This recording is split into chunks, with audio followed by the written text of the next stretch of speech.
The big story today, Rob, one of them at least, a new book comes out by Seth Wickersham. Now, I worked with Seth at ESPN The Magazine. Great writer, great reporter.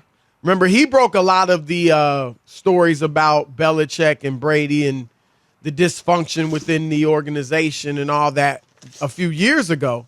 Yep. And so now he's come out with a book called It's Better to Be Feared. It's Better to Be Feared. And it'll come out on October 12th. And he really goes in to great detail about the inner workings of the Patriots, the relationship between Tom Brady and Bill Belichick, between those two and Robert Kraft. Obviously they're releasing some juicy segments of it to get people to buy it. And so there's plenty of juice. There's plenty of juice. Most notably, Rob, and what people are really talking about today is the allegation in the book that when Tom Brady, when he agreed to go to Tampa Bay, that he wanted to meet with Bill Belichick face to face. I mean, you've been together, 20 years? You won 6 Super Bowls. I mean, obviously you had a great run together, and he wanted to meet with him in person to say goodbye. And Belichick said he was not available and instead insisted that they talk on the phone. Now, on the phone, Belichick did tell Brady he's the best player the league had ever seen. But according to the book, Brady told a friend that the fact that they talked over the phone rather than see each other face to face was quote unquote telling. And it just illustrated how badly their relationship had deteriorated over the years. Now, today, Rob, Belichick, of course, was asked about that, and he denied it flatly. He said, that's not true. There are a few things. Here's what he said. No, that's not true. There are a few things about this book. It sounds like it's a lot of second, third, and fourth-hand comments.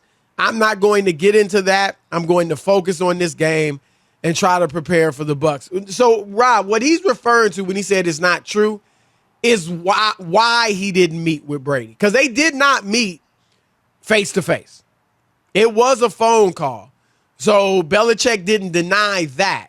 What he's denying, though, is that it was that he didn't want to meet with Brady. I guess he's saying he was too busy.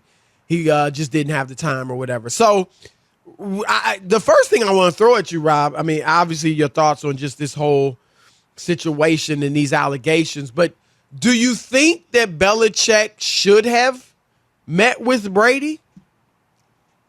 No, I don't think that he owed Brady anything more than what he gave him, which was, okay, you're deciding to, try out and do something different. I'm trying to get together and put together a team and figure it all out now. And a conversation, when people are leaving, I don't know, when it's like the old thing, like, do you take a woman out to dinner to break up with her? I don't think you do. I don't think that you should have to do that in person when two parties are going opposite or separate ways. So I never did that. I never thought it was appropriate. It's not a disrespect like, oh, you should do it in my face. You should break up with me to my face. No, we don't need to do that. You've decided to do something else. I've decided to do something else. And if he didn't pick up the phone, that would be disrespect. If he didn't have a conversation with Tom Brady, that's disrespect. But to have a conversation and just decide that I want to do it and not do it in person for whatever reason, maybe he doesn't want to face Brady, maybe he doesn't know what his emotions will be if they're in person or whatever, and want to keep him in check. I doubt, and I'm not even saying, and Tom Brady's been with them a long time, but all the players that have left the Patriots, I guarantee you Bill Belichick hasn't met with most of them or any after they're going their separate ways. And I don't know, Chris. I'm just saying he seems like a guy who does everything the same way. And I bet you there are a lot of people who have left New England. Maybe we could call Christian Fourier and ask him how his exit was from New England, or some other players who won a couple Super Bowls, or did he meet with Randy Moss, who's going to be a Hall of Famer when he left town? So I think he's probably consistent on this, And, it's juicy for a book. And if Tom felt slighted, I think that's his right to feel slighted. But I don't think it's that big of a deal to me. It's not, quote unquote, illegal, if you will. Obviously, that's not the appropriate term or the exact term. But I get what you're saying. It's not like you broke some cardinal rule. All right, I'll give you that. I've left a lot of jobs and didn't meet people on the way out. You know what I mean? I just did. Were you ever at a job for 20 years? Yes. Channel 4 in Detroit. I was on the air for 20 years. And I just, once they knew I was leaving, that was it. When I left and went to Channel 7 in Detroit, and they weren't happy about it. And there was no, like the people I work with, we had a nice thing, but there was nothing, like, oh my God, Rob, yeah, come up and see me before you walk out the door. None of that. No, and I was there for 20 years. I do think that Belichick should have met him in person. Again, you didn't break a cardinal rule or commit a cardinal sin or anything like that. But, and I can't compare Randy Moss or any other Patriots player, to be honest, to Brady. Because Randy Moss was only there a few years. Many of the players were only there a few years. Tom Brady was there for 20 years. Those two did something together that no other duo in NFL history has done. And so I think it would have been more respectful to meet with him in person. I get why Brady felt disrespected. Obviously, it didn't break him up. He's fine. He went to Tampa Bay and thrived.